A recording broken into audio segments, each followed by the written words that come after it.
یہ دن تھا 20 ستمبر 2020 کا، جب ایک 30 فیٹ کی بوٹ بہامس آئلینڈ سے فلوریڈا کی طرف روانہ ہوئی اور اس بوٹ میں 20 مسافر سوار تھے۔ کیونکہ اس بوٹ نے بہامس سے فلوریڈا کا سفر کئی بار طے کیا تھا، اسی وجہ سے اس دن کا سفر بھی ان کے لیے معمولی تھا۔ لیکن بیچ سمندر میں ان لوگوں کے ساتھ ایسا کیا واقعہ پیش آیا تھا؟ ان کو سمندر نگل گیا یا یہ کسی طوفان کا شکار ہوئے؟ اگر کوئی انفارمیشن تھی تو یہ تھی کہ یہ بہامس آئلینڈ سے بوٹ بالکل ٹھیک ٹھاک حالت میں نکلی تھی۔ لیکن اس انفارمیشن کے علاوہ ایک انفارمیشن اور یہ بھی تھی کہ اس بوٹ کو برمودا ٹرائی اینگل سے کراس کر کے گزرنا تھا۔ جب امریکن کوسٹ گارڈ کو اس بات کا علم ہوا تو ایک سرچ آپریشن مینج کیا گیا جو سمندر کے اس حصے سے جہاں سے بوٹ لاپتہ ہوئی تھی، جو پورے 4 دن اور 4 راتوں تک چلا۔ لیکن مجال ہے کہ اس بوٹ کا کوئی بھی ایک حصہ ملا ہو۔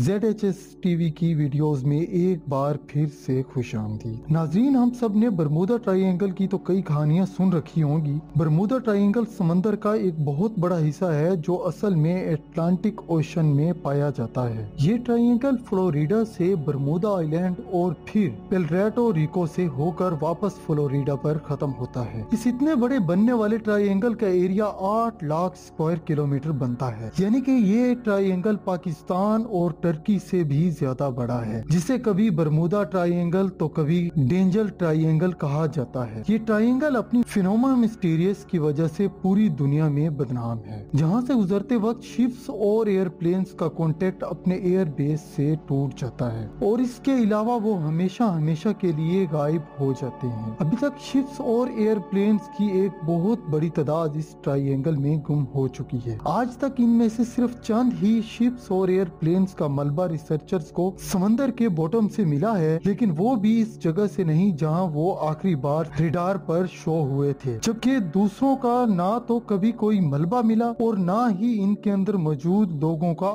آج تک کسی کو پتا چل سکا۔ سمندر کے اس حصے میں بہت ہی زیادہ خطرناک اور طاقتور وورٹیکس پایا جاتا ہے، یا پھر اس حصے میں کوئی سی مونسٹر یا ایلینز کا بسیرا ہے۔ آخر برمودا ٹرائی اینگل میں کچھ تو اب نارمل ضرور ہے، جس کی وجہ سے نہ تو یہ بڑی سے بڑی کارگو شپس کو چھوڑتا ہے اور نہ ہی کسی جہاز کو۔ یہاں پیش آنے والی اب نارمل ایکٹیویٹیز کا ایکچوئل ریزن سائنسدانوں کو آخر کار مل چکا ہے۔ یہ معاملہ شروع ہوا تھا 1945 میں، جب US نیوی کے 5 ٹورپیڈو بومر ایئر کرافٹ ایک مشن پر نکلے تھے۔ ان 5 ایئر کرافٹ میں بیٹھے 14 لوگوں کے لیے بالکل روٹین پریکٹس تھی، لیکن برمودا ٹرائی اینگل کے ایریا میں آتے ہی US نیوی کے ریڈار سے وہ 5 ایئر کرافٹ اچانک غائب ہو گئے، اور وہ بھی ایک ساتھ۔ کیونکہ اس وقت ورلڈ وار 2 کو ختم ہوئے چند ہی ماہ گزرے تھے، اسی وجہ سے US نیوی کا شک تھا کہ شاید کسی دشمن نے ان جہازوں کو مار گرایا ہے۔ ان کی تلاش میں ایک بڑا نیوی ایئر کرافٹ بھیجا گیا، لیکن حیرت انگیز طور پر وہ بھی برمودا ٹرائی اینگل کے ایریا میں آتے ہی ریڈار سے غائب ہو گیا، اور اس طرح نہ کبھی ان 5 بومر ایئر کرافٹ اور نہ ہی اس ریسکیو جہاز کا پتہ چل سکا۔ یہی واقعہ تھا جس کے بعد دنیا بھر میں برمودا ٹرائی اینگل کو خوف کی نگاہوں سے دیکھا جانے لگا۔ لیکن اس واقعے سے بھی تقریباً 10 سال پہلے کچھ ایسا ہی سین ایک اور جہاز کے ساتھ بھی ہوا تھا، لیکن خوش قسمتی سے وہ اپنی جان بچانے میں کامیاب ہو گئے تھے۔ 19 سالہ 2 جڑواں بھائی جارج اور ڈیوڈ امریکن نیوی میں آفیسرز تھے۔ اچانک انہیں اپنے والد کی موت کی خبر ملی تو انہیں ایک پرائیویٹ ایئر کرافٹ میں بیٹھ کر اپنے ہوم ٹاؤن جانا پڑا۔ ان کا جہاز برمودا ٹرائی اینگل پر پہنچے ابھی 20 منٹ ہی گزرے تھے کہ پائلٹ نے انہیں بتایا کہ جہاز کے تمام انسٹرومنٹس کام کرنا چھوڑ چکے ہیں۔ نہ ہی پائلٹ کو فیول کا اندازہ تھا اور نہ ہی اس کا ریڈیو کام کر رہا تھا، اور نہ ہی اسے معلوم تھا کہ اس وقت وہ کون سی ڈائریکشن میں جا رہا تھا۔ ان دونوں بھائیوں کا کہنا تھا کہ اتنی اونچائی سے ہمیں نہ ہی کوئی شپ نظر آ رہی تھی اور نہ ہی زمین کا کوئی چھوٹا سا ٹکڑا، دور دور تک صرف پانی ہی پانی نظر آ رہا تھا۔ اتنے میں پائلٹ کے پسینے نکلنا شروع ہو گئے اور وہ بے ہوش ہو گیا۔ لیکن خوش قسمتی یہ تھی کہ جہاز میں ایک کو پائلٹ بھی موجود تھا جس نے جہاز کا کنٹرول سنبھال لیا، اور چند گھنٹوں کی اس خوفناک پرواز کے بعد